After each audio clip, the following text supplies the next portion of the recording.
बिस्मिल्लाहिर्रहमानिर्रहीम। तो बेटा न्यूमेरिकल प्रॉब्लम इसका देखें जो हमने पढ़ लिया उसके मतलब ये पहला न्यूमेरिकल प्रॉब्लम है जो टेक्स्ट बुक के लास्ट पे गिवन है। उसने कहा है वेवलेंथ ऑफ द सिग्नल्स, मसलन एक रेडियो स्टेशन लाहौर में है,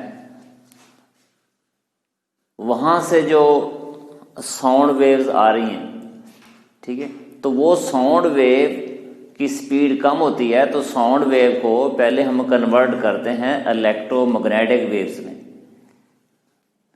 तो वहाँ से जो नशरियात आ रही हैं, वहाँ से जो वेव्स आ रही हैं इलेक्ट्रोमैग्नेटिक वेव्स, उनकी जो वेवलेंथ है वो बताइए। वेवलेंथ ऑफ द सिग्नल्स λ1 वो है 1500 मीटर और फ्रीक्वेंसी जो है उनकी सिग्नल की f1 वो है 200 किलो हर्ट्ज। तो हर्ट्ज फ्रीक्वेंसी यूनिट है, किलो कहते हैं 10⁻³ को। तो हम कहते हैं जब फ्रीक्वेंसी जो आप ट्रांसमीटर है, जब फ्रीक्वेंसी पहले आपके पास कितनी है 200 है, अगर फ्रीक्वेंसी 200 से बढ़ाकर 1000 किलो हर्ट्ज कर दी जाए तो तब वेवलेंथ क्या होगी। तो हमें पता है वी और एफ आपके पास फ्रीक्वेंसी और वेवलेंथ एक दूसरे के उलट होते हैं, रेसिप्रोकल होते हैं। जब λ1 1500 मीटर है तो फ्रीक्वेंसी है 200 किलो हर्ट्ज। कहता है फ्रीक्वेंसी को बढ़ा के अगर 200 से 1000 कर दी जाए तो वेवलेंथ कितनी होगी। जब फ्रीक्वेंसी बढ़ेगी तो वेवलेंथ पहले से कम हो जाएगी। उसने बता दिया हमें f2 जब 1000 किलो हर्ट्ज है, किलो को लिखा 10⁻³, तब वहां वेवलेंथ क्या होगी। दूसरा निकालना है speed of radio wave, v भी निकालनी है। तो बेटा हमने जो फार्मूला पढ़ा है वो we know that v = f lambda. f यहाँ फ्रीक्वेंसी है, लैम्डा यहाँ वेवलेंथ है। तो v = f लैम्डा। जब f को बढ़ाएंगे लैम्डा कम हो जाएगा, लेकिन इसका आंसर क्या रहेगा, वही आएगा। सपोज किया ये 16 है, मल्टीप्लाई 2 ये 32 है। जब इसको ऐड करें, इससे कम करेंगे, ये बढ़ जाएगा, आंसर क्या आएगा 32 आएगा। लिहाजा जब हम इसको f1 कहेंगे, f को f1 कहेंगे, लैम्डा को λ1 करेंगे, वेलोसिटी वही रहेगी। तो f1 की वैल्यू हमने पुट कर दी 210⁻³ और λ1 की वैल्यू 1500। अब 200 को 1500 से मल्टीप्लाई करना हमने, तो मल्टीप्लाई करने से ये आपके पास आंसर है। और ये कितनी सिफरें आ गई, ये बेटा होगी 3 के साथ 5 सिफरें हैं, तो 5 सिफरों को लिखा 10⁵। इनके बेस इक्वल हैं तो 5 + 3 8, तो 3 10⁸ मीटर पर सेकंड। ये हमारे पास स्पीड ऑफ रेडियो वेव्स की स्पीड आई। इसके बाद जैसे हमने कहा v = f लैम्डा, जब ये f1 होगा ये λ1 होगा। जब इसको f2 कहेंगे ये λ2, ये v रहेगा। अगर इसको f3 कहेंगे, इसे λ3 कहेंगे, ये v रहेगा।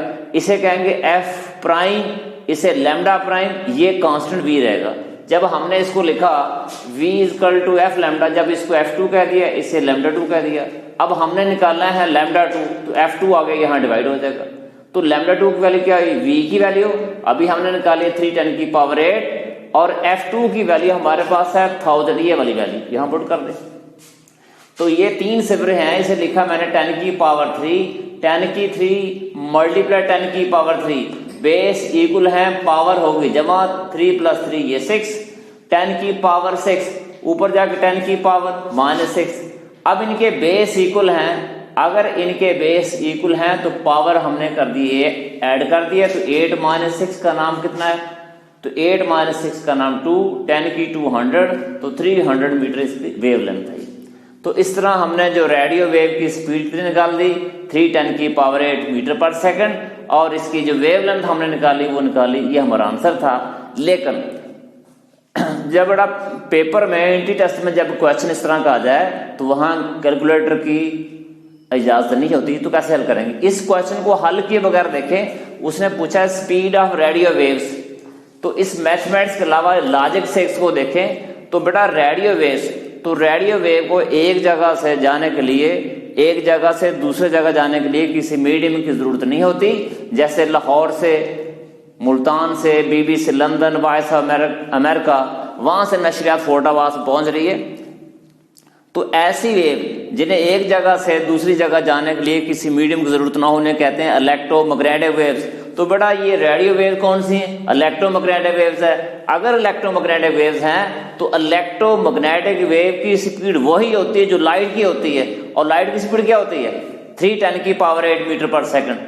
फर्क क्या है? अगर लाइट हो तो लाइट की स्पीड को c से शो करते हैं, उसके अलावा v से, क्योंकि ये जो आपके पास रेडियो वेव है ये इलेक्ट्रोमैग्नेटिक वेव्स हैं लाइट की तरह, तो इसकी स्पीड वही होगी जो हमने यहाँ निकाली है। लिहाजा लॉजिक से भी हल किया जाए बगैर मैथमेटिक्स से, फिर भी हमारा आंसर यही है हमारा क्वेश्चन।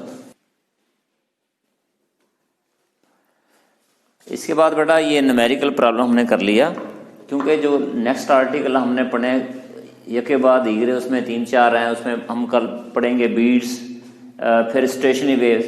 तो 4-5 आर्टिकल हैं, उनमें बेसिक चीज़ें यही इस्तेमाल होती है जो हमने लिखी है, और ये शॉर्ट क्वेश्चन में से define the following short question में भी आ सकते हैं। और वैसे जो 4-5 हमने आर्टिकल डिस्कस करने हैं उनके लिए बेस ज़रूरी है। सबसे पहले हम देखते हैं पेपर में आएगा व्हाट इज क्रेस्ट। क्रेस्ट क्या होता है? तो बेटा एक हमने ये वेव सी बनाई, स्ट्रिंग है हमारे पास, रस्सी, उसका एक एंड बांध, दूसरा हमारे हाथ में है। हाथ को ऊपर या नीचे करें तो वेव कैसे मूव करती है? देखिए हाथ जा रहा है ऊपर या नीचे, हाथ जा रहा है ऊपर और नीचे जा रहा है, वेव इस तरह बनती है। तो अगर बेटा हाथ ये है ऊपर नीचे जा रहा है ऐसे, और वेव इससे मत बनती है, तो कितना एंगल बना? 90 डिग्री।